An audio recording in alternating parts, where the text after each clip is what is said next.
And we're back. Kevin Trudeau at KTRadioNetwork.com, broadcasting all around the world. The Kevin Trudeau Show. Thanks for joining us. Everything they don't want you to know about. With a great guest today, David Icke, calling in from the UK, the world's foremost authority on kind of the hidden New World Order, the hidden powers behind the scenes. He probably is the most well-integrated, knowledgeable person in this field, author of many, many books. His website is davidicke.com. That's ICKE. If you're a member of the KT Insider email club, you're going to get all of his websites sent to you this week at KTRadioNetwork.com.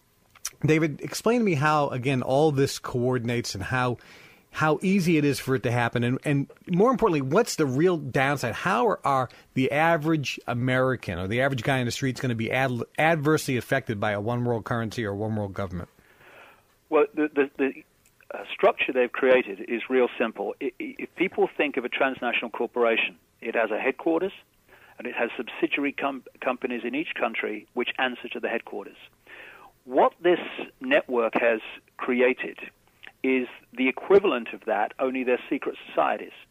You have the headquarters, the center of the web, what I call the spider, at operational level anyway, in Europe, in places like London, Rome, Paris, Berlin, that kind of area of Europe, Western Europe.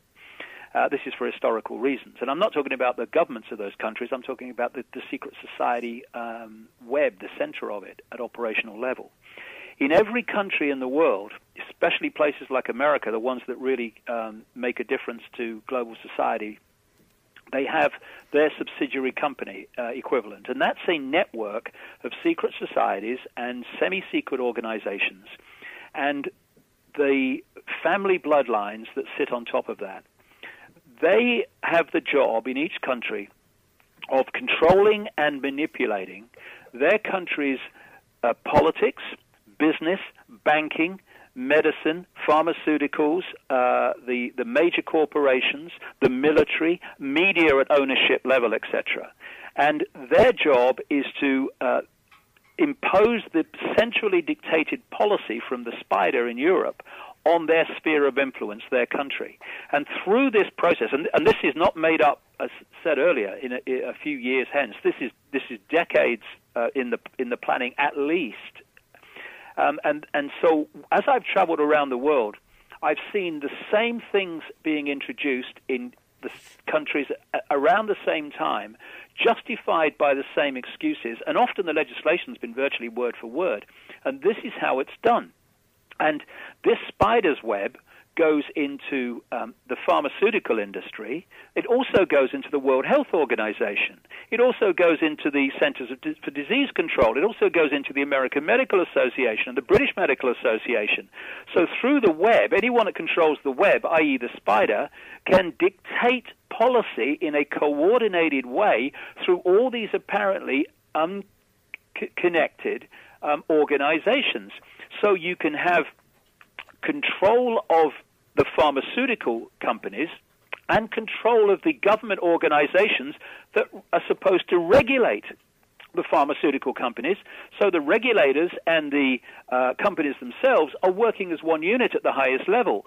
And so what we're seeing now, Kevin, with this whole swine flu scam, is the World Health Organization fundamentally connected to and working with as one unit the pharmaceutical industry, Baxter International and all these others, who are behind the, first of all, the creation of swine flu and as creating the problem, and then offering the vaccine. And people must do what they choose. But I would say, please don't have the vaccine, because this is something that is a setup to get access to the bodies of enormous numbers of people.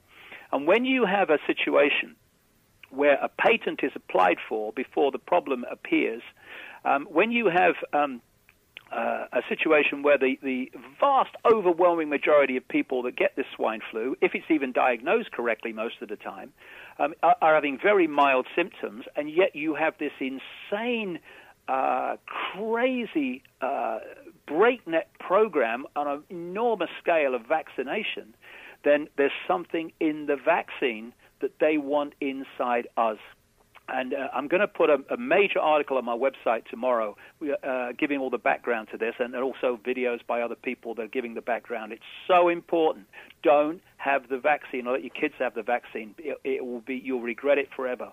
Exactly. Now, where does Russia fall into this? I mean, remember Gorbachev? I mean, he was involved there with the breakup of the Soviet Union. How does Russia play into this whole world thing? Well, Gorbachev was a front man for the same organization. He was kind of, if you think about it, so I'm thinking aloud, he was very much like Russia's Soviet Union's Obama, because you had all this long line of Russian leaders who constantly looked as if they were just coming back from a funeral. And then suddenly you had Gorbachev come along, smiled, and Margaret Thatcher said, I can do business with him. And he kind of was an Obama-type figure. And what did he do with his smile and his bonhomie? He oversaw the breakup of the Soviet Union. And Obama is in the process of overseeing the breakup of America as we've come to know it, because they want a North American Union and then a whole of the Americas Union. But first of all, a North American Union, which is North America's version of the European Union. And the more that they crash the dollar, the more they crash the American economy. What they're doing is reducing the resistance of American people to allowing that to happen. If they are persuaded it's the only way for everything to be sorted out that they're frightened of and they're experiencing financially, politically, whatever. And another thing that's happening, which is connected to this, by the way, is like in Europe, they're allowing mass immigration around the world, and this is a situation where they use the people who are coming in and they use the people who are already there.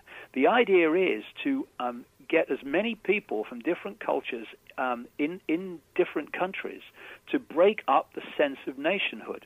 That's what it's about. I mean, I think it's great that everyone gets on, comes together and realizes that race and all that stuff is just an illusion and a fault line to divide and rule us. But the idea of what's going on is to break down a sense of nationhood. Because if you have a fierce sense of nationhood, you are going to resist having that sovereignty taken away and absorbed into these superstates that they're planning around the world. Now, do you think the U.S. is going to be broken up like the Soviet Union? Because I knew Mikhail very, very well when his wife Raisa was still alive. We traveled together throughout Australia for many weeks, spent a lot of time talking through his interpreter. He didn't speak English very well. And I asked him about the breakup of the Soviet Union, and he just smiled and he said the United States is going to have the same thing happen. And I at the time, and I think it was 99 or 98 when we were chatting about this, it obviously wasn't even a consideration back then. But do you see that occurring? Oh yes, that's the plan. They want to break the United States up into regions within a North American and then a whole of the Americas Union. That's the idea. I said earlier they want to bring an end to nation states and break them up into regions. In the European Union, the maps have actually been made up and published in one newspaper in this country, one mainstream newspaper, where they've broken up, for instance, the United Kingdom into regions, not regions that make any sense really, just groups of bits of land within the United Kingdom. And they've grouped these regions together with other regions in mainland Europe and Scandinavia. And these regions of the United Kingdom are not grouped together as one unit we call a nation. One part of the United Kingdom is grouped together with a region of France. Another part of the United Kingdom is grouped together with a region of Scandinavia.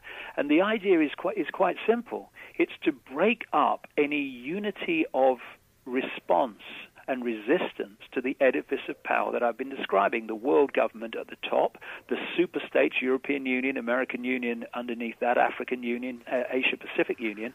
Then underneath that, they just want regions where they will have no power, no military, nothing that will allow them to resist the edifice of power above. That's the idea. So America's not going to be any different if we allow it to happen, because that's what they want.